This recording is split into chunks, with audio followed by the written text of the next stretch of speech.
ရှေတုန်းကဘာရာနတီပြည်ပြမထမင်းကြီးစိုးစံစင်ကဖျားအလောင်းဟာငုံမင်းဖြစ်နေပြီးငုံပေါင်းများစွာခြံရံပြီးတောထဲနာနေထိုင်နေမုတ်ဆိုးတူဟာငုံမင်းတို့ရှိရာအရက်ကိုလာပြီးငုံတန်လိုမြည်တွန်းပြီးငုံတွေရောက်လာအောင်ဖျားယောင်းနေ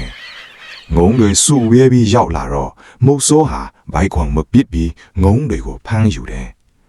တနေ့တော့ဖျားအလောင်းငုံမင်းဟာငုံတွေကိုစုဝဲစေပြီးအဆွေငုံကို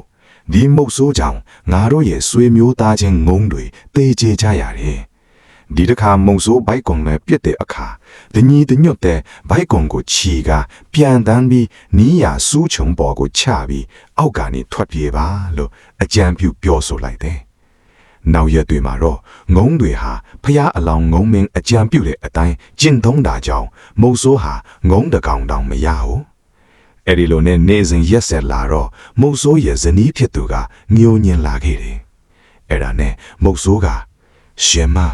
ငုံတွေကအယမ်းကိုစီးလုံးကြလို့ဖမ်းမမိနိုင်တာပါ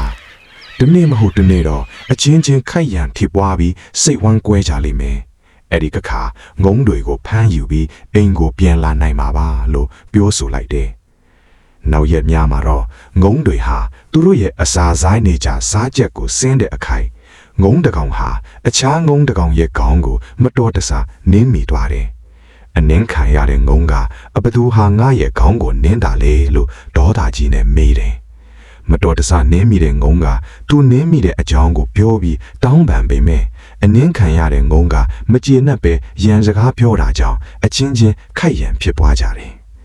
ဖယားအလောင်းငုံမင်းဟာအချင်းချင်းပြေးလည်မှုရှိစေဖို့အတွက်ဖြောင်းဖျားဆုံးပါပေမဲ့နားထောင်မှုမရှိကြပဲဆက်လက်ခိုက်ရန်ဖြစ်ပွားနေကြတယ်။ဒါကြောင့်လေဖယားအလောင်းငုံမင်းဟာစီးလုံးမှုပြက်ကခိုက်ရန်ဖြစ်ပွားနေတာကြောင့်ဒီအရက်မှာဆက်နေရင်တော့ပျက်စီးခြင်းသာရောက်တော်မယ်လို့စဉ်းစားမိတယ်။ဖယားအလောင်းငုံမင်းဟာသူ့ရဲ့စကားကိုနားထောင်တဲ့ငုံတွေကိုခေါ်ဆောင်ပြီးအခြားအရက်ကိုထွက်ခွာသွားတော့တယ်။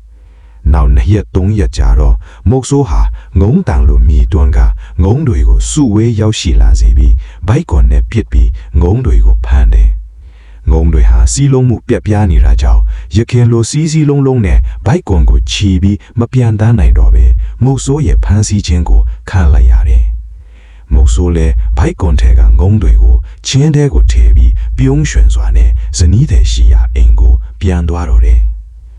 ဒီပုံမြင်လေးရဲ့အဆုံးတမှာဒါတာမိမိတို့ကိုတင်ပေးချင်တာကအချင်းချင်းစီးလုံးရည်ညွှတ်ရင်အာရဟာအောင်မြင်နိုင်တယ်ကလေးတို့